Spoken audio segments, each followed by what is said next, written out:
Satan? Travis, tell me, out there.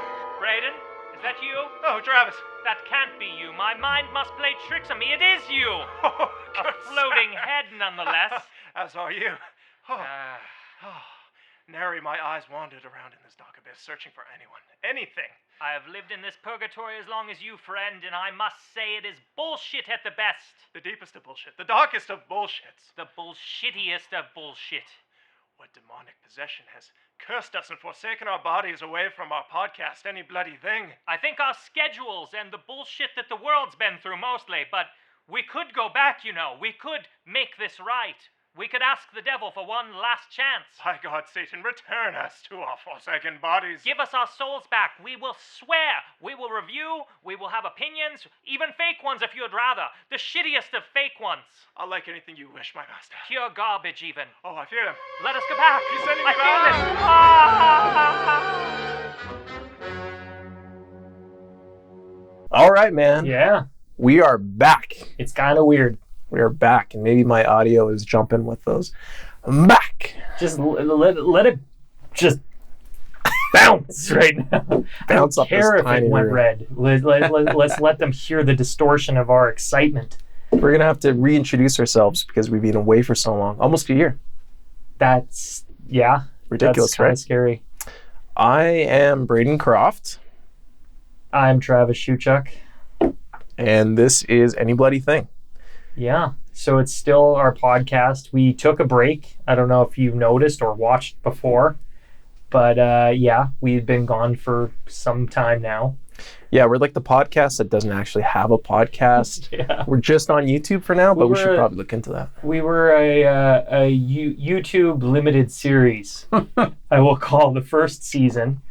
And now we're aiming to be more consistent. We're going to try to have more content, keep busy, keep it coming. We've got a better setup now. We're working with our schedule better. Everything should be better. These red lights, Yeah. help things a We lot. got red lights. Man, so what that- don't we have? a little bit of different change on the table. And the same hearts and personalities that we started with. Yeah, that's right. And this live switching method should probably Yes.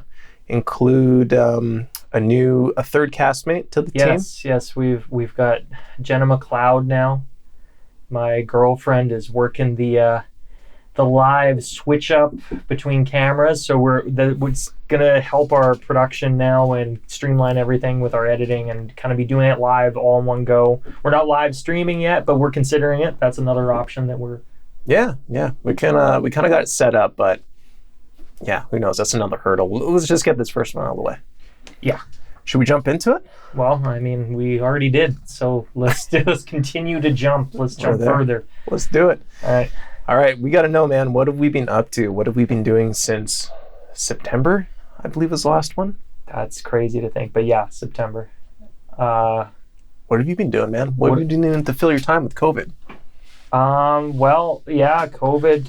I mean, we're not going to get too much into that because, I mean, as we've all heard enough of that garbage by now.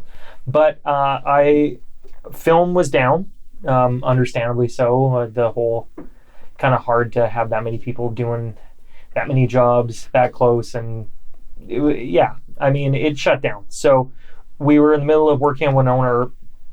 That got shut down. We just got back. So that's exciting. Mm-hmm.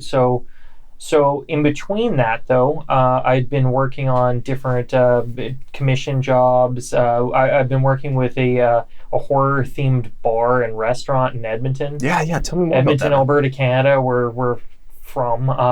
It's on White Ave. It's a cool place. It's called the Craft and Cork, and it's a horror-themed establishment in general. They've got horror art. They got all the menus, all kind of horror themed drinks and food and stuff like that. And we hit that up. Like Liz and I went there once, and it was I don't think they had any real setup as far as like how it looked, but the menu items were like a Bundy burger or something like that. Yeah. So now they're taking it to the next level, and they're doing more like art installment pieces, like what we're doing at Ravenous Effects. We're doing like 3D wall plaque hangers of like a life-size Pinhead. We did a life-size ghost face from Scream. We're doing a life-size Jason Voorhees right now. That one's a full body one though. He's gonna be freestanding. Oh, really? And yeah, it's gonna be cool. And it's gonna be interacting with the Freddy Krueger they've got there too. You mentioned something with Jaws. Did you guys follow through with that? Well, that's something we're talking about still. So that would be, that's a potential. We'll see if that happens, and which would be exciting. And and then they've got paintings and different local artists doing a bunch of other stuff. And so I've been happy to contribute to that, because not only is it like a cool gig because I get to, make some neat art pieces, but it's also just neat for Edmonton to have. I mean, how many horror themed bars, restaurants, anything like that do you even know of, right? Like, there's not a ton. No, so it's cool to have that locally. So it would be kind of a neat hub to have. Yeah, and especially with Deadfest. I know it was 2 years ago for the last one, but that was like a big gaping hole in the horror community in Edmonton. Oh yeah. So having even the restaurant, maybe it grows something there. Because we need it, man. Absolutely. And I know they want to kind of try to stay interactive and really work with the community of like being a place to go for the horror fans. And I think it'll be a good thing to have. And then otherwise, it was just I ended up, while speaking with the whole COVID thing, I started doing these masks, like 3D Chatterer mask, like covers that make your face look like the Chatterer from Hellraiser, or a face hugger one and stuff. And those things just went like crazy. So the actor who played the Chatterer, didn't he end up getting one? He ended up plugging in and stuff, and everybody's been cool with it, and it just kind of blew up, and it kind of went viral. So I ended up just slaving away doing it. Savini was doing some before with Jason masks, and there's a couple other effects guys doing different ones, but True Fiction was released, so that was late February. Yeah, I think it was February. Well, you would know better than I. Yeah, I think it was late February. It came out, had some good responses. Funny enough, the critics loved it, and a good chunk of the fans loved it. But holy crap, I forgot about the trolls. And you go on IMDb, and I don't want to give them too much credit. Feed the troll, right? But it's fine now. But it's always like the first couple weeks when you're like, I need my artistic validation right now. Somebody tell me it's good. But I remember people burning the film before they even saw it. Like before, it wasn't even available at that point. It was at a couple of festivals, and people are already like, it wasn't even just like 4 out of 5, 1 out of 5. It was like 1 out of 5 plus a shit review, and I'm like, that's amazing, man. I see this is, it's not even released yet. How do you know? Yeah. You know what I mean? And it didn't come out after any of the festival runs. So I don't know. There's a lot of weird people out there. It happens a lot though. Oh, I think it happens to every film. Yeah. Yeah. It really does. I'm not unique in that way, but now I look at the numbers of reviews on IMDb, and even if it's negative, like popping up, it's telling me people are seeing it. Yeah. So that's true. I mean, I hope that doesn't mean I'm a sellout, but I'm like, I don't care. You watch it, that's good. I wouldn't even say that. It's not even so much the fact that it's like being a sellout, but the fact that it's getting circulation. It's being seen. It's gaining, the more eyes on it, the better. I mean, that's the whole point of doing these creations, of making a film or really doing anything. It's taking that thought, that idea, building that project that you've envisioned, and putting it out there in some form or another, and finally getting people to see it. So it's part of it, man.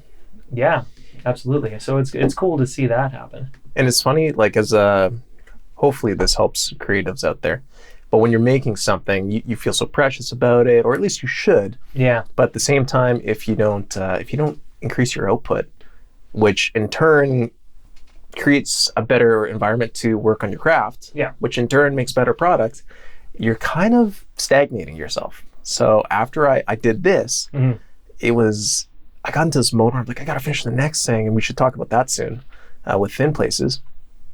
But immediately after, I'm like, okay, next one. And I already noticed now that if you keep your axe sharp, as they say, dude, it makes the next one easier and likely better, because you're just rolling it out, and it's kind of like what you would call a pro.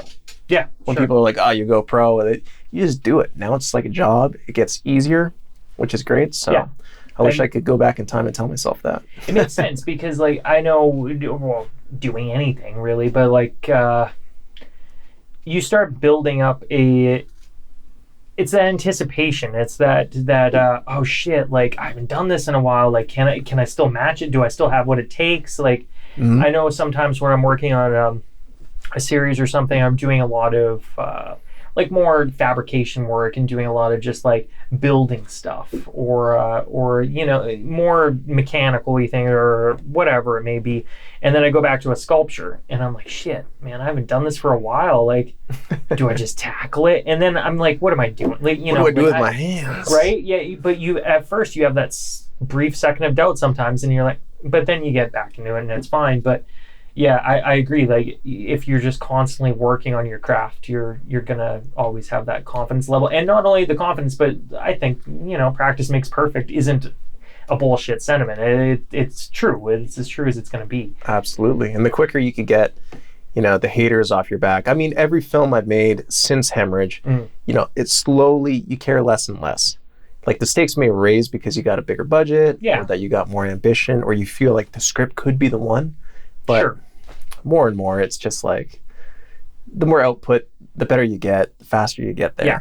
So now I'm in that mode of thinking. So you're starting to age in your career. You're getting to that point where you're getting jaded by the Hollywood machine. No, actually, it's like, it's freeing in a way. I know, like, Liz would not say, oh yeah, he didn't complain at all. I complained a lot at first. I was like, wow, I'm not understood. This sucks, blah, blah, blah, blah. But now it's kind of like, I'm just going to keep writing, and maybe this one will hit, especially when you see people around you making stuff at a rate where you go, oh, you possibly can't. That couldn't have been your masterpiece if you've only finished in three months. Sure. You think, oh, you have to put in 5 years to make something great, but man, you never know what catches. Some guy, well, like, what was it? What's his name? Kevin Williams, the Scream guy. Yeah, Kevin Williams. Yeah.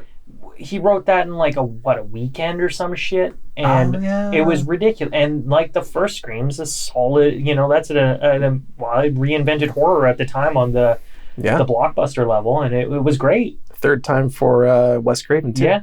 Yeah, reinventing exactly. horror. Yeah. As if doing it once wasn't like cool enough. I know. Well, that's what, and that also kills a guy like in our position too. Like, you see these legends like, oh, just reinventing the wheel 3 times in their career, plus, you know, some other solid films all through the whole way. And it's you go, shit, could I ever even halfway match anything near that? And, you know, maybe, but probably not. But who knows, right? But that's part of the fun, I guess. And when you're younger, you're like, oh no, I'll totally do that. I knew when I went to film school, I was like, well, 24, I'll have a house and be in Beverly Hills. And you're like, oh my God. And you know, the shitty thing is too, you could have, you know, just one different project, one thing, or the same exact movie hit with the right person, got crazy funding, got this, got that, and then became something else. But that's this industry in a little knot. Like, you're one step away from your big break at all times through your career. Yeah. Or your biggest failure. And you can be back to back, and it doesn't matter. And I've talked to anybody in both film and the arts, and it's always like that. And I mean, I've missed out on some crazy deals before, and you almost had them. You were this close. And I've heard so many of those stories. That's why I don't even get excited about anything anymore until I'm like officially on the show. I'm there. I'm doing it. It's like, why bother? No, you're the jaded one. I am jaded. I'm jaded. I'll tell you that much. It's funny though. It's like, but I still have a passion for it. So I'm not the guy that's jaded and lost the love. Because there's a lot of those guys too. They're just paycheck guys, and and you know, I don't want to be that, because I really do enjoy the craft. It's Well, it's like John Carpenter. When we look at him, we're like, oh, he's a god. Oh, he's the king of, you know, that whole genre. He already became his own genre of horror, and But get this though, when he was coming up, you know, this is long ago, like maybe 10 years ago, he said, oh yeah, you know, I was an artist in Germany, and I was an auteur in France, but in America I was a bum. Yeah. And people are like, oh no, but you're great, and you got all these films and they're classics now. And he goes, yeah, but they weren't then. Yeah. Like, The Thing was ripped on when it first came out, much like The Shining for Kubrick. They just didn't get it. No, and now we look at those as classics, but you got to think, like, as the artist going through that moment, he was shit on. He probably put it away as like, oh, this is one of my duds. Yeah. And now we're telling him it's so great. But even John Carpenter, a guy who's a god in our mind, went through that shit. Yeah. He went through 100%. But how many classical musicians and all that, went through the same thing, lived so broke, this and that. And now we're still talking about them hundreds of years later or whatever, but they didn't enjoy it. No. They weren't sitting like a pimp in their like mansion, like just basking in their greatness. No, but we talk about them still to this day, even though they're just dust now. Yep. It's like Vincent van Gogh, man. I mean, it's cool. You go bonkers, cut off your ear, and then you're like, wow, he's a genius after he's dead. Exactly. Back then, he was just a crazy dude that cut his ear off. True. And then you got guys like Picasso, who in his prime hit it big, and he was like the Steven Spielberg of his era. Sure. But, I mean, there's few and far between on those. Yeah. Should we talk about what we've been working on as far as a collaboration goes? Why not? Yeah, I'd say so. So, for how long have we been working on our first script together as co-writers? See that? 3 years, 4 years, 5 years? No, it wasn't that long. I know you always make it sound longer than it is. I mean, a couple years in reality. I think it's at least 3. Maybe. Pushing 3. Maybe 3. But we took a huge break, and then but at the same point, we really, like, when we came back to it, I would say like the last year was the reality of what the script, like we had all we had early concept bits, we had this, that, but like within the last year, it really came together. Yeah. So the genesis was we wanted to make a film that was one location, producible, Yes. Kind of like the Blumhouse method. And we had ideas like, again, Carpenter, here you go, Precinct. Yeah. So Precinct 13. A little bit of Night of the Living Dead. A little bit of Night of the Living Dead. Yeah. A little bit of Evil Dead. Yeah. Throw in a unique, you don't really see it a lot, but homicide cleaners. Yeah. And stir it all up, and you got a siege/zombie/haunted house film. Yeah. Just completed it. And when I say completed, we completed the script. The script, yeah, we haven't shot anything by any means, but the script is done. Getting a little bit of traction, which is good. Yeah.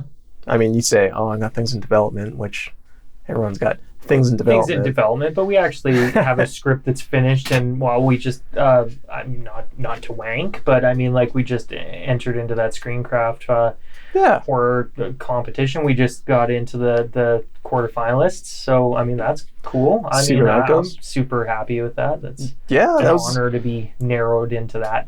It's kind of our deadline we set, and then we thought, if we can't, do this, it's never going to get done, but we did it. Yes. That's done. Throw it out there, see where it catches, and we got some help with rep, which, man, there's a thing talking about. It's its own world, hey? Yeah, its own world, and I respect it, and especially when you're in and around Edmonton, Alberta. Yeah. You're not in New York, you're not in Toronto, no, and you're not in California. Not a hub by any means. By any means. So, man, that's a challenge.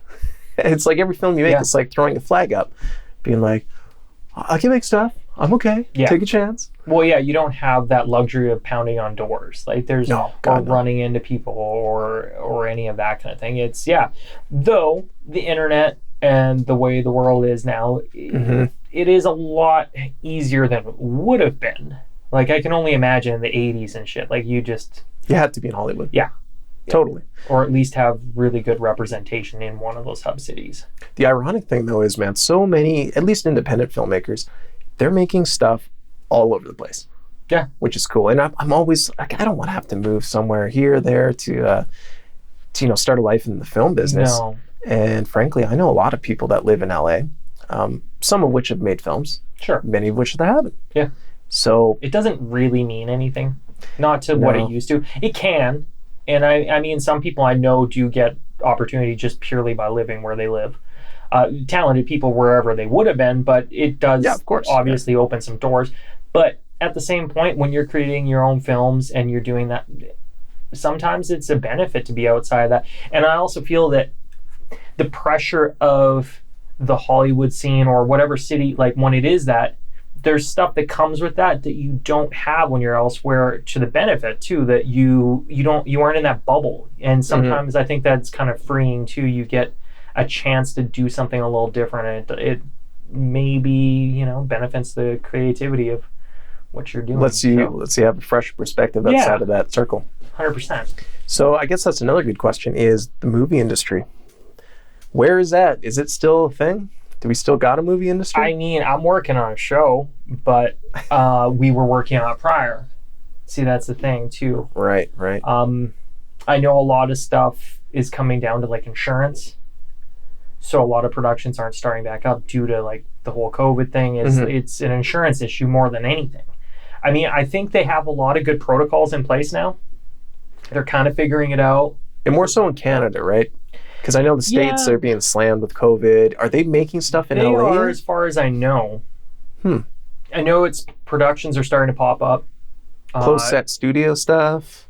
Yeah, but I know Europe, there's a few places. Australia was doing shit pretty early from what I remember too. That's right. Yeah. I mean, we'll see how it goes. I think people just got to be careful and have a good system set up and just go with it and hope for the best. And it's the only way you're going to do it right now. And I mean, so far so good on the show I'm on. Everything's all great, and they're taking it really serious. And I mean, they're actually getting some publicity for that, and it's kind of it's cool. I'm glad to hear everything's cool. That with everything really. Just the fact that I can be back doing something like that is amazing right now. So it's crazy to think that some of the, the creative aspects of being influenced by COVID, things like sex scenes, anything that you're intimate or, touching somebody, it was always kind of a thing you have to use discretion with. But now, because of the COVID stuff, it's just like, do you write that out? Do you film it in a different suggestive way? Maybe I should start buying a bunch of sex dolls and painting them green. There you go. Maybe it's gonna go CG, and you just got these chroma like a full body like condom, translucent. Yeah. So when they're like doing their thing, they kind of look a little off, a little plasticky. You just got green dummies, and you just composite all this shit. Make it work. A bunch of dudes just like green screen, fuzzy suits, getting it on. The stick puppet things going on, all rods. And that's crazy, man. That's crazy. It's a crazy world. It is a crazy world, but it's starting up again, so it'll be it'll be its own thing. But I also hope, like with scripts, that it's not everybody gets too hung up on it.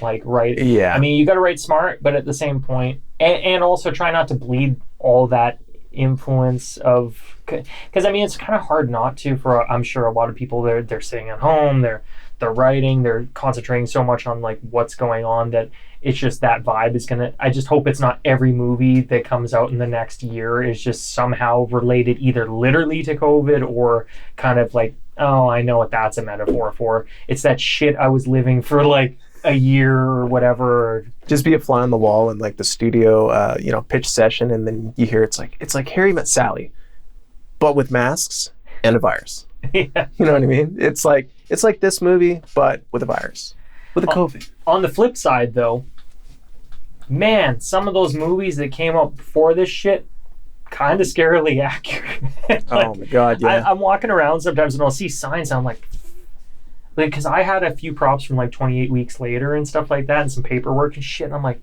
oh man, I don't even know if that devalues some of my pieces, because like now they're not even special. Before I remember like looking through and it'd be like, whatever about the UK and all this shit. And now it just looks, they did their research and all their quality so close that they almost just look like pamphlets that are on doors and shit now, that I'm like, That's crazy, man. I'm in between impressed and disappointed. I'm just like, oh man. Watching Contagion, I'm like, oh, social distancing, pandemic, blah blah. And it's the timing on that, when was it released? Like, oh, maybe 2007. Yeah, something like that. And now it's eerily exactly the same. Like, very much, man. And I didn't remember. Spoiler alert: that Kate Winslet dies in that movie. She's a scientist going around doing her thing, and she's like, I think I'm sick.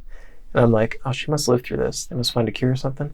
And then boom, she's like in a fucking, just like a bag tarp with tape around her neck. I was like, back for Titanic, man. She fucking killed that dude, man. She can bite in some natural disaster one way or another. Yeah. But yeah, that got to me. It kind of reminded me of the mass burial scene in, what was that? Oh God, the Kubrick film, the war one. Oh. And you're gonna forget the Kubrick film. I know.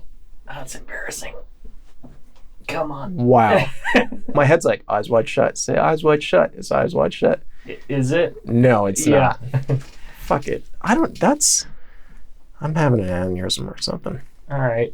Anyway. Well, go on to something else. What? Vietnamese people, victims of the Vietnam War, are buried in a mass grave, and they throw the white, The lie or whatever. the lie on Yeah. them. Yeah, it just reminded me of that. Anyway, moving on. Moving on. Now that I've tarnished Stanley Kubrick's good name, what movies are you looking forward to? And they're not playing just yet, but I heard they Yeah. were slowly opening. But so many of the blockbusters have been moved a year from now, and they're staying at a year from now. Yeah, and Like they've been trying to 2021 reissue was shit. kind of a lot of shit. Like I all keep- the major stuff that was coming out. Like Tenet and stuff. I keep hearing about it, and frankly, like, yeah, I was excited to see it. Sure. Now I'm just like, I'm done. I'm done with Tenet. It's been too damn long, and people just won't shut up about it. Yeah. Now I'm just like, out of spite, I'm like a contrarian. Just forget it. I'm done. Screw Well, Tenet. I mean, I'm thinking, well, Ghostbusters, I'm very excited for. Grew up as a huge Ghostbusters fan in the first place, and then Do you think it's going to be strictly fan service? Do you think they're going to try and push it in a new direction, or are they going to play it safe and try and recycle it in a way that is familiar to the old fans, but leaves everyone with like a sour taste? Like, I just watched the same movie. no, I don't. They're No. not. They're not going to get burnt. No, I hope not. think that there's enough new content. That may not be what you're looking for, but no, I think things. Full Metal are gonna- Jacket. Oh, okay. Sorry. There you go. Yeah, Yeah, no, sorry, great man. film. Yeah. You're talking about Ghostbusters, yeah. Yes, but Full Metal Jacket, yeah, the Kubrick, yeah, full circle here. Yeah, no, Ghostbusters is gonna be good. I've got high hopes. Jason Reitman's on it. Yeah. Did I tell you I met him in film school? Yeah, actually, you did. Yeah, I did. Did I tell the audience? maybe, but who cares? It's I'll been tell 6 the months audience. at bare minimum.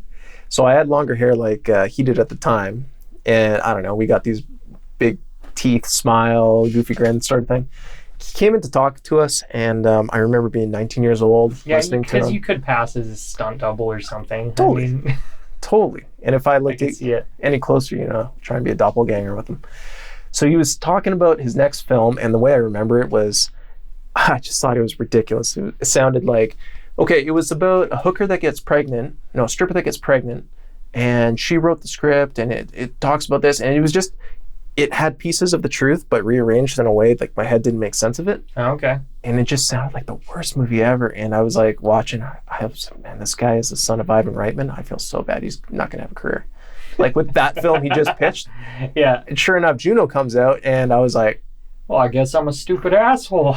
yeah, I was like, F me, look at that guy at the Academy Awards. And, yeah, really. Hey? No, he was really nice, and Yeah. I don't know, I didn't get a chance. I did get a chance to shake his hand, but I didn't, Oh, really? because I think when I passed him, Missed I was like, opportunity.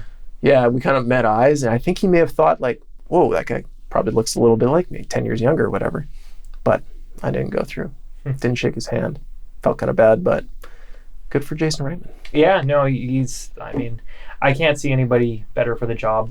He was the first Ghostbusters fan, as he, I believe, has said, and it's true. And from anything I've seen, like with what they were doing, with what he's kind of bringing to the table, yeah, I think people are going to be happy with it, and I'm really excited to see that it's doing something new.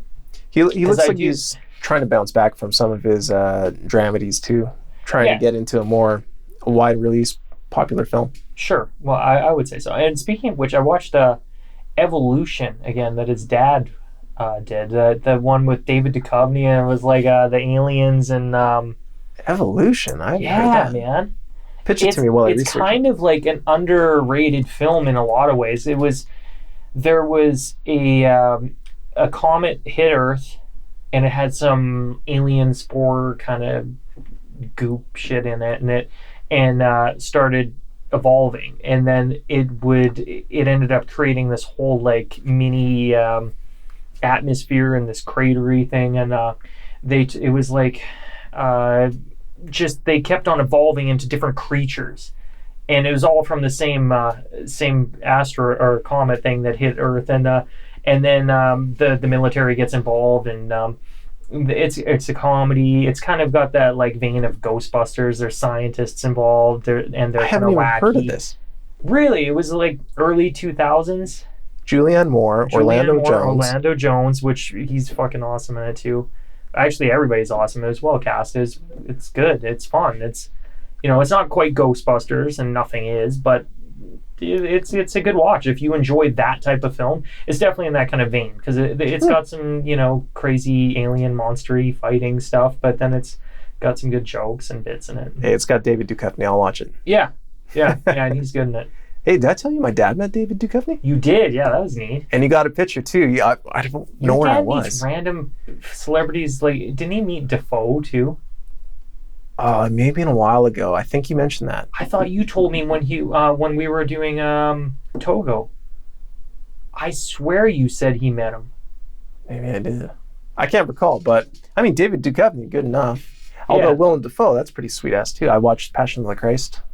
First time, actually. Really? I said I watched it in film school to be cool, but... You faked it. I faked it. You faked it about the most religious movie. It was religious on two parts. Religious because it's Jesus. Religious because it's God of cinema. Yeah. Martin Scorsese. It was really good. Yeah. It was really good. I've seen pieces of it, but never the whole thing. Yeah.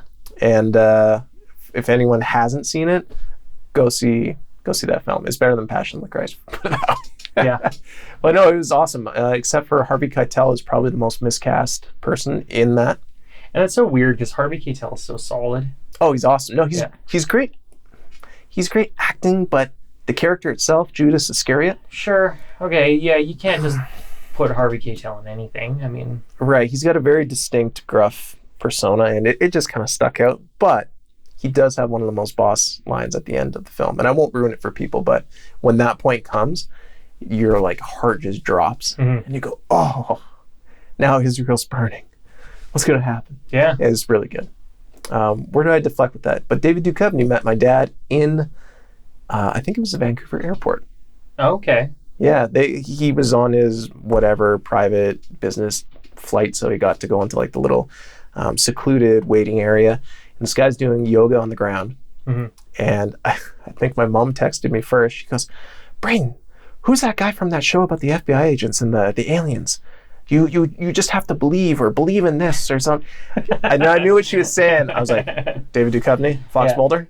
She's like, "Yeah, he's in the airport." And he's doing yoga on the ground. Yeah. Was he actually? That was... Oh, he was. And I thought my mom was drinking. My mom never drinks. So I thought is she just trying to fuck with me? Yeah. And then she got a picture and it was pretty wide. I was like, yeah, that's David Duchovny. Are you sure? Yeah. And sure enough, I was like, well, don't bug him. Don't be weird. Celebrities don't like that sort of shit. Yeah. And the next photo. I'd bug him. Yeah, the next photo my dad's got his arm around him and he's got his arm around him.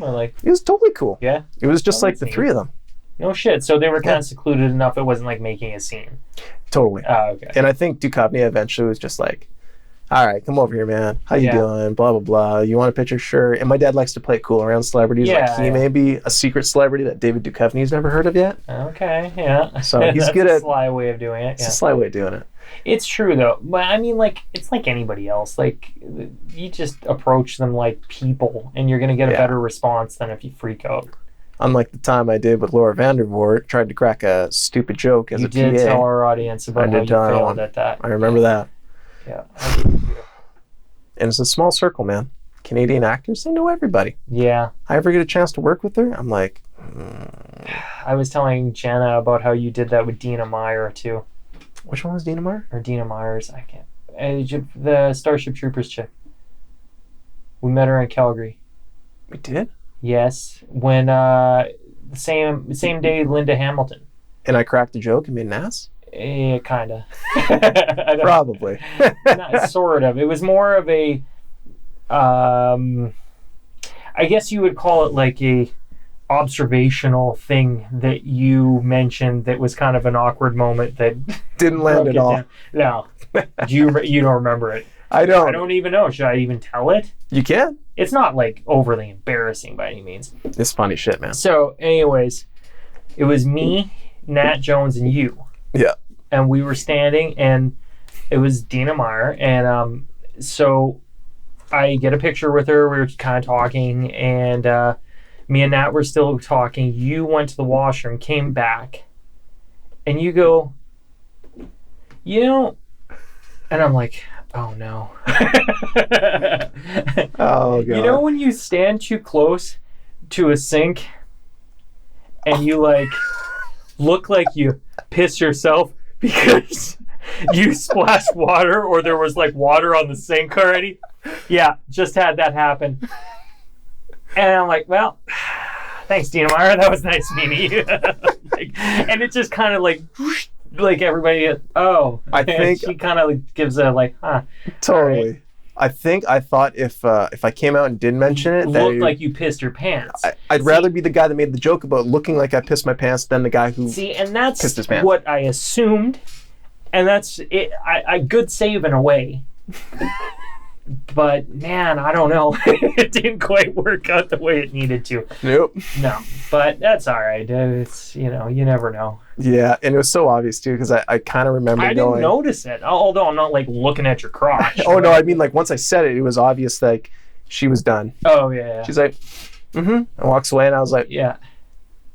I mean, it probably wouldn't have lasted much longer anyway. She was nice enough. I mean, like we chatted a little bit. Oh yeah, yeah. Linda Hamilton made up for it. She was awesome. Oh, what a great person in general. Just so lively and just fun in general. Like, oh yeah, she was all over the place that night. It was great. No pretensions, just no, so friendly. Very sweet woman. Yeah, 100%. Oh boy, embarrassing moments. But cool opportunities at the same point. I mean, like it's still. It was like, how often do you get to offend someone from Starship Troopers? Hey, I did meet. Oh God, what's his name? Who's the lead on that? Casper Van Dien. Casper Van Dien. I met him in Montreal when. Oh, did you? Yeah, my first film when it was in Fantasia. And the cool thing is when you're introduced to someone. Yeah. I think at festivals, people just assume you could be someone. Yeah, so they don't want to like treat you like you're, just some guy. Yeah. No, they don't treat you like the fan, right? Yeah. So I met him. I mean, you weren't at the same point. You were there with a Yeah, film. technically I wasn't, but you weren't Casper Van Dien. Technically I was still living at my parents' house. Sure, there you go. Well, yeah, no, he was a cool guy. And he was just like introduced himself, shook my hand, was like really into what we were saying. He's like an energetic, friendly guy too. Yeah, he's totally kind of cool. he's actually a nerd too. Like he was talking some like he's like legit like. It's funny, and he's one of those guys. He's like that Tom Welling thing, like you were saying. Like he's like ridiculous. God, yeah. Like he's like that handsome guy that even if you're 100% straight, you're like, yeah, he's like Hollywood handsome. Like he was one of those guys. Well, I'll elaborate on that after, but go on. Yeah, well, he was just like when I met him, he was just like one of those. Like he looks like dude. Like this was years after Starship Troopers, and like he held his shit together, and he's just like so just. He's one of those guys. It's like that I get it. Yeah. No, he was a good guy. And what were we just talking about? The other fellow there? Tom Welling. Tom because I remember you telling me you ran into him in Vancouver somewhere. Yeah, again. Some set or something. Fresh out of film school, probably 20 years old, watching a door on the outside of the Smallville set, which was a pretty awesome privilege. Yeah, I mean, as a on. kid though, like you're just out of school, like doing that, it's exciting. And get this, I didn't have proper shoes, and I thought, okay, if it rains, I'm just gonna put a bag over my socks, like a Safeway bag. Thinking ahead, I'm like a real PA, just gonna weather the storm in your fucking garbage bag shoes. I'm like, so if the outside of my shoes get wet, who gives a shit? I got this bag over my foot with my sock over it, and it's gonna keep it dry. Double seal. Yeah, and so sure enough, I meet Tom Welling. Tom Welling. Yeah. And I see him in the distance, and I think like you watch the show, you're like, oh, most actors are shorter. He's probably a stocky guy, muscular, short, handsome. Yeah. He comes out. I stand maybe just a bit under 6'2", and this guy's got easily an inch on me. No shit, he is that big. Hey? He is that big. I've heard he's quite tall, but and he's wide.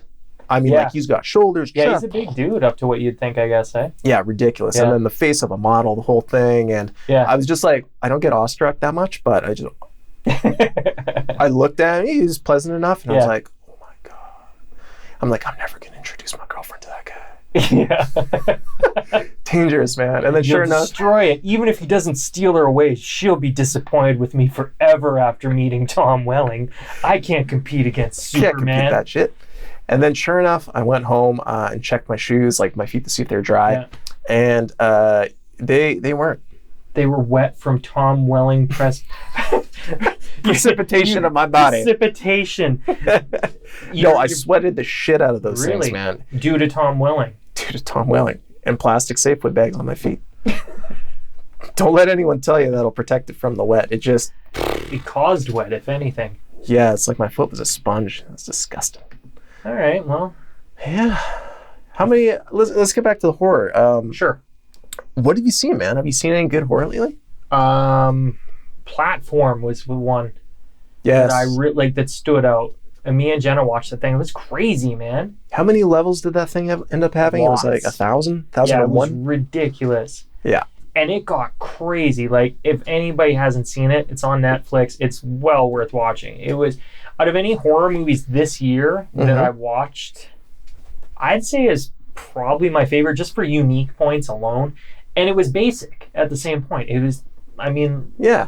It kind of had like... a set movie, but it's one location in reality. I mean, it felt kind of like Cube in that way. Yeah, totally. But with a little bit of a Louis Buñuel absurdist twist with the food and the hierarchy shit. And I loved his weird, his roommate that was kind of her cellmate or whatever the hell he would have been. And he was like that weird, and he's just always creepy. And he kind of like, you can't trust him, but he kind of gives him the layout and the figure of like how things work. And it's just disgusting. And like, you're eating all this shitty food that's been like half chewed and sucked on, and they're lucky that they're even getting that. And by the end, it's just like scraps. My luck, it would be like, okay, you got a plate full of olives, and I'd be like, yeah, away with that.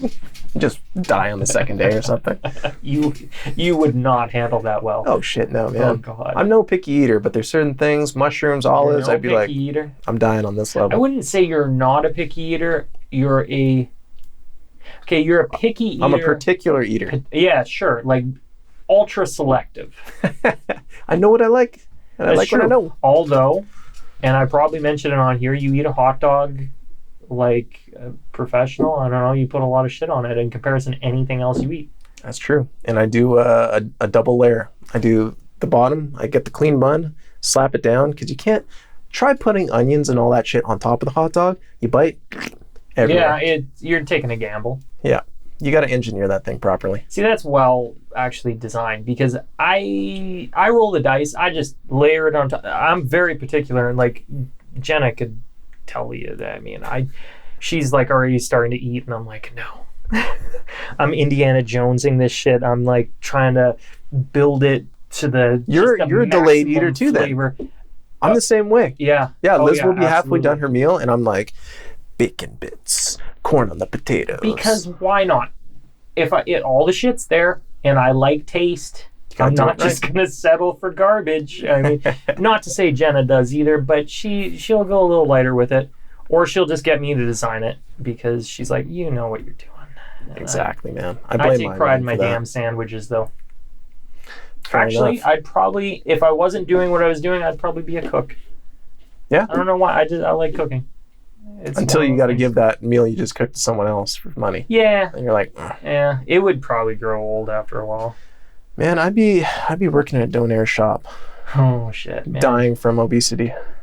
Yeah, and the heat, man. You go to a donair shop in the summer, it is nuts. Like, I remember going after the bars on Jasper Ave at like 3 a.m, and you're on like a summer day, and it's just, you walk in and the air is thick. And you feel your like pores just get clogged immediately. Humidity is almost made of donair grease and just sweat of drunk people. And you're just walking in, but you don't give a shit. You're there for a purpose, and that purpose is delicious, and you need it to live at that point. So you go in, you go through it, and I ended up loving it. It put me in this euphoric, like, half-dazed, like... Turns your blood to sludge. Yeah, and Love as it. soon as that food hits your mouth, you're just... It's worth every bit of it. And I kind of miss going to donair shops, like, in that, like, late... And then you go out right after, and you just... The air hits you, and you're just like that. Yeah. That's satisfying. That was another thing about concerts that I miss. Not only just the show, but I always loved the walking out after and just like, that feels good. Precipitation. Metal show, Cool. shoulder to shoulder, hot, summer, Oh, God. no AC venues, yeah. I think I was at a Megadeth concert, and I worked my way to the front, and they had those guardrails that don't move. Oh, yeah. You know, like they're just, they're meant to stop armies. It's like, this will kill me if I get pushed Oh, against yeah. it. And the dude behind me was probably a foot taller, and he was just leaning on me, and I was like, oh, Yeah. whole concert Just looking up. Total recalling. I'm like, Dave Mustaine, give me yeah. I remember I was like, give me a goddamn wristband for my Your eyes guitar. were starting to. And he looked at me though. He was like eye to eye. And he took it off. He was like, whoa, slow motion. Fuck off, for real? Yeah, he threw it at me and it like touched my fingertips. And then this girl that was coming, like she just stage dived. I feel this boot as I'm like coming here. It's like, boom! Shit, man. Falls to the ground. She snags it and she's off. All I wanted was Dave Mustaine. That would have been really cool. You know what I'm talking about though. They're like the tennis bracelet things. The sweatbands. Yeah. Yeah. And I was playing a lot of guitar at the time. Well, he's Dave Mustaine. I mean, that's cool as shit. Did I tell you when he signed my guitar? I don't think so, actually. It was at an HMV downtown when I think it was that show actually the day before. Yeah, they were doing a signing, or maybe the morning of. And I'm sitting there, and other guys got their guitars, and they're like normal black, Flying V or whatever. Sure. And I had a Jackson Soloist, pearl inlay, American made custom. It was like a $4,500 guitar. Oh shit. Really nice. Yeah, that's it. But it had this motherfucking George Lynch paint job where it's like tiger stripes. Yeah. Like it is a hard shred guitar. Yeah. And I can't rightly say. I remember it like it was yesterday. I put it on the table. Yeah. And Dave looked at it and he was like, and I don't know if he was like, oh, that's pretty old school. Like that's from my era in the 80s. Yeah. Or if he was like, this is a piece of shit. I would never play something that flamboyant.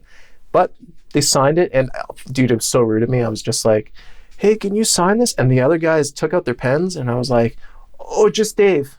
And then they looked, I was like, and you. Oh, I'm like a 16-year-old kid, right? Yeah. God, what a dick move that was. Dick move. I think it was Shane Dover and his brother, Dover. So why didn't you want them?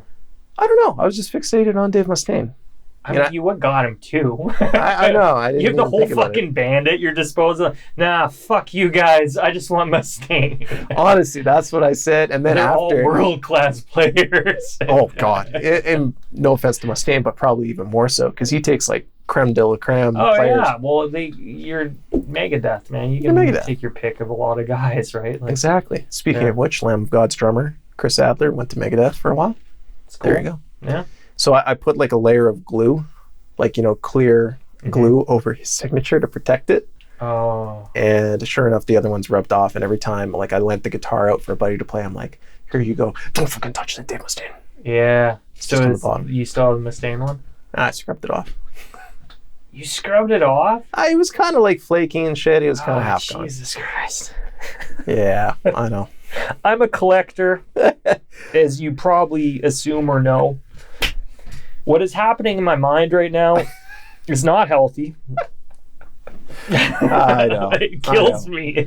What did I do, right? Oh, fuck, man. I look at you in a different light now.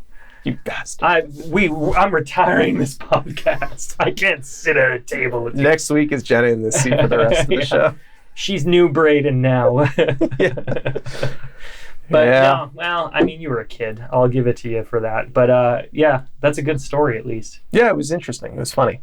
Invisible Man. Going back to the movies we've seen. That was a surprising film. Yeah, I actually really liked it too. Oh God, what was his name? Lee Winnell, the director. Yeah. One half of Saw. Everyone knows. Now that I say that, I can't. James Wan. James Wan. Yeah. Everyone knows James Wan. Yeah. Great director. Has gone on to Fast and the Furious. Done tons of shit now. Yeah, but he's made his name in the horror community 10 times over. Oh, yeah. Well, he's past that. He's DC, he's Fast and Furious, he's everything. Yeah, that's right. DC. Yeah, dude's done some crazy shit. Right. I don't know him by any means, but like I briefly interacted with him on Facebook back in the day. Mm-hmm. And super just, I don't know, it's not like I even talked to him much, but I was just kind of commended him on like the shit he's been doing for horror at the time, and he was just like really humble, cool, like nice. And I know other people that have met him, and like never a bad word. Super cool guy. Seems like a very sweet man. Yeah. So Lee Winnell did Upgrade just a couple of years ago, which I thought was not only the coolest RoboCop movie not about RoboCop, because it was so much like Isn't that funny how that like with the old guard? I haven't watched it yet, but I hear basically is like. Oh, you haven't seen Upgrade? No, well, actually, I haven't. And I haven't seen Old Guard on Netflix. Oh, damn. Which is the other thing I got to watch too, because I hear it's basically like Highlander. It's just like I'll have to check Highlander that with out, too. Charlize Theron. Which, Okay. I mean, why wouldn't I want to watch that? Tonight, you have to see Upgrade, man. Okay. Oh my I God, mean, I it's probably good. won't tonight, but like soon. Soon. We could do it soon. But that was fantastic. And I was like, okay, I hope his next film is going to be just as good. Heard he was doing The Invisible Man. They took it in more of a modern direction where it's kind of I wouldn't call it a Me Too movie, but it's very much woman fighting back against the oppressor. Yeah. In a way that's not heavy-handed or preachy in any way. No, But- yeah. Totally reimagined in a new light.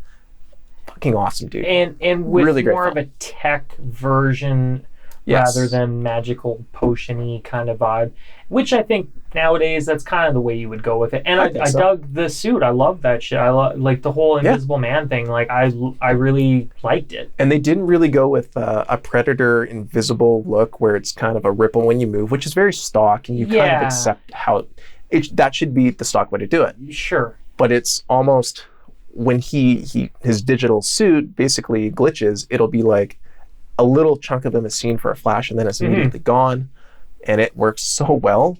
Oh And yeah. those scenes when she's just like looking around inside of a cell or in a kitchen, and The tension's there. the Yeah. tension's there, and no one's in the room, no one's on that set. You're just Yeah, looking there's around. No nothing. And they kind of misdirect here and there, but it works because they do it in a way that's not just like generically like, oh, okay, well it was a misdirect. They do it in a way where you kind of it keeps you uneasy in the way it should. Absolutely. Which is nice because I find that like a lot of times misdirections are already stock to the point that it's like, ah, shit, like I know what just happened or what's gonna happen, you know. It's really Whereas great it's a little storytelling. bit more unpredictable, and it was a good story. Yeah. Yeah. And when you can let the audience really fill in that tension and use their imagination, and you're collectively holding your breath as you're looking at a perfectly empty room, you're listening. Everything is Sure. highly tuned. Yeah, I loved it, man. and a totally different take than like even like Hollow Man. Yes. Which was Yes. kind of like it went a little bit more futuristic like this, but it got all weird and like Kevin Bacon was super creepy and he was just like any chance he could attack a woman and like it got really like, okay, Kevin Bacon. Absolutely. And did he? I'm getting uncomfortable here, Kevin Bacon. I'm just watching this. Liz and I were on a Kevin Bacon kick, and I had to ask Oh, her he's a about. great actor though. Oh yeah, no, he's awesome. But did you see Kevin Bacon's noodle in that movie, or was that Wild Things? Was he in Wild Things? I thought I think him and Matt Dillon were. Kevin Bacon, Wild Things. I'm pretty sure one of those movies you saw his wiener, and it shocked me. It was just unexpected because he's such a big name, and you so rarely see like celebrities of that stature. Full frontal. Full frontal. Yeah. Yeah, and I was like, what? Yeah, no, he had his dong out in something because I remember going, that didn't seem body doubly. Yeah, no, that's right. What would you do if you were ever invisible? Okay, here's the one stipulation, and you can't be invisible with clothes on, because if you did, you would just kind of look like the original Invisible Man, where you could see Would I the have a clothes. pimp ass like camera suit like the new movie, or No. would I have Kevin Bacon dong? You'd have Kevin Bacon dog. You yourself would be transparent. Okay. So, but Would that you steal also something? that also limits what you could do, like it or not, right? Because like naked Kevin Bacon dong amount of like movement, what you could carry, what you could really do, right, would be influenced by that to a degree. So you're thinking like rob at a bank in the winter, you can only carry like so much because you're freezing your ass off and you just want to get out of there? Well, yeah, and I mean, like, you'd only carry so much shit. Like, I guess it depends how you would have to figure out something. I mean, generic stock answer, yeah, you would rob something or whatever. They would just see like this bag of cash float out the door. Because that's the other thing too, right? Like, you would see it. I think I would exploit it for, like, other reasons. Something that I could continually do if I could do it. Like get hired out for whatever. Pray tell. Maybe Would you be like for a entertainment corporate purposes, maybe get like you're the effects guy. You're like, okay, I'm the levitation dude. So you need a pen to levitate? Sure, get inventive phone? with it. Yeah. Like this? Yeah, maybe I team up with Chris Angel, make his job a hell of a lot easier. I'm just on doing shit. I don't know, like Yeah. That's a good who idea. knows? Or use it as a superpower. There again, you're naked. So I mean, how super is that? It just sucks because you kind of got to go invisible in private, walk out, do your thing, then walk It's a back in. shitty power. Yeah. I mean, You're going to get charged with something if you... yeah, other than being a spy. I mean, that I guess that would obviously be pretty cool. Yeah, until you're caught and they're like... They see you on heat signature or something and you're done. You're like... Well, Kevin Bacon, that's what happened to him. They had those goggles and then they would look for him. Oh, is that those red goggles and then be, oh shit, it's Kevin Bacon. Yeah. I know that guy. I've seen Footloose. They want him to be Freddy, like the public. Everybody keeps on bringing up, make him the new Freddy Krueger. What do you think about that? Yeah, I'd be all right with it. To be honest, his face though, I think his face is so unique. He would look good in makeup. I think so. He would pull off the look. He's got like a smaller nose. He's got subtle features. Like you could really work with him and do a very convincing burn, and I think it would work well. He would look very different than Robert Englund, but you got to make him be at least somewhat, if not very different from Robert, because everybody loved Robert. Now here's the thing though, when people talk about Freddy, is they're like, I watch it and the new one, he's so serious in the I love remake. the new one. I don't care. I don't care. It was good. But like the first film though, like Nightmare on Elm Street, the very first 1984, I believe. Yeah. It was serious. He was very serious. Yeah. He killed children. He was he made very few wisecracks too. And they started throwing that shit in with the 80s, and I loved it, and that's one of my favorite franchises. Yeah. I loved even the ones that you would consider to be shittier. But what was wrong with the whole like remake? It was like, sure, it's not what the originals were, but why did it need to be? I don't want to watch the same shit over and over again. If you're doing a remake, do something a little different with it. I was cool with it. And I know people will complain about it. And that's cool. Everybody's got their own opinion. But I hate how much it gets ragged on because it's not that bad. Okay, that's your guilty pleasure though, right? For Freddy? What, just that movie in general? Movie. Yeah, I've got tons of ones that aren't like unpopularly like, Do you want to hear mine? Guilty pleasure zone, I guess. But I feel like I shouldn't even feel like it's a guilty pleasure. It's a decent enough movie. But yes, tell me if you agree. Freddy versus Jason. Yeah. Okay. Dude, I fucking like that movie. What's wrong with it? I know. People ripped on it. What have you done with it? It's so impossible to please both fan bases. Yeah. They got equal play on the screen. Totally. They got equal finishing. No one really wins. And you don't even know what the ending is. Mm-hmm. Was it in Freddy's dream world of some sort because his head's just alive, or is he just Freddy and his head's alive? Yeah, and I quite liked the action in it. I know it's kind of silly because you're like, okay, it's a little bit of a kung fu thing. But what have you done with it? Well, and it's so absurd anyway. Why not just go through that? Yeah. It's the only, like, to me, it was what it was. It was a monster versus monster show. What the hell else? You're not going to go high concept with that. Neither of those were really in that zone of movie anyway to do anything different with it. You wanted to see blood.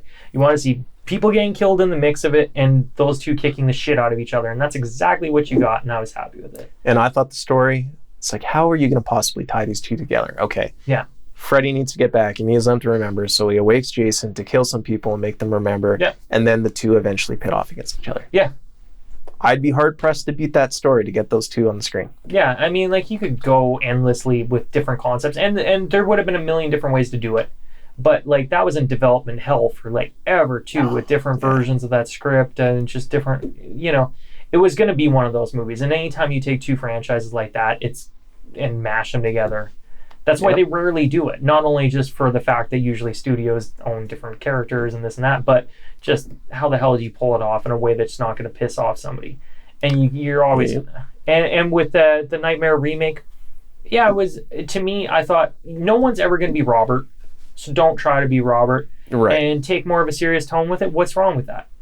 Yeah. Because if you went too campy and too jokey with it, people he's just trying to be like, he's trying to knock off what Robert did. Englund. Yeah, he's just a shitty knockoff of him. And, like, no one would have been happy with that either.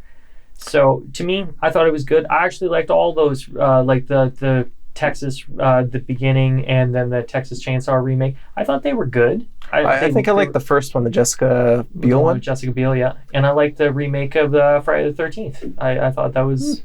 I thought it was a solid entry into the franchise, really. I mean, there again, their remakes, they are what they are. But they looked really nice. They had some cool kills, whatever. I mean... It's true. You can't really harp on them for not delivering certain things. And nostalgia will always ruin us for that. Always. That's why let's try not to do as many remakes, maybe, and get new content. I agree. You know.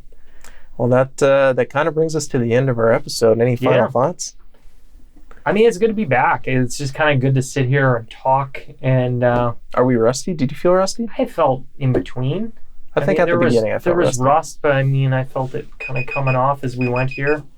Oh, that's the timer. We even made it to the timer. Boom. That's an hour. But yeah, no, I don't feel too bad about it. We got a new setup. Yeah. We got a new employee. Call it an intern because she's not getting paid. To be fair, neither are we. Oh God, yeah, no one's getting paid here. We paid to be here. Literally. We're hemorrhaging right now. Yeah. Awesome. So yeah, that was Any Bloody Thing. Any Bloody Thing. So we're back. We're gonna try to keep the content, like I said, try to keep it more average, keep it more just keep the ball rolling. Conversational. These things are gonna be less edited. Yeah. So for better or for worse, you're kinda gonna see us as we are. But we're gonna have more content due to that. So we figure a little less polish, a little more stuff. Yeah. That's the way I look at it. If you don't like it, well, sorry. Yeah. Hopefully we scratch that itch for needing something in the background that you could pleasantly ignore. Yeah, like if you're into hopefully you like something out of what we're doing here, and just keep on coming back. We'll keep on bringing it. Hit us in the comment section if you guys want us to talk about something. We'll do a little research. Yeah, we're always up for that. I feel like we're just like factoid driven and weird trivia in our mind that we can jump in and out of. So I wouldn't mind to concentrate on something specific. Yeah. Oh yeah. Yeah, absolutely. If we can have something that people are going to want to hear about specifically, then we can go on tangents off of that. Cool. All right. Thanks for watching. Don't forget to like and subscribe if you like it. If you don't, do it anyway. We won't hold it against you. Peace.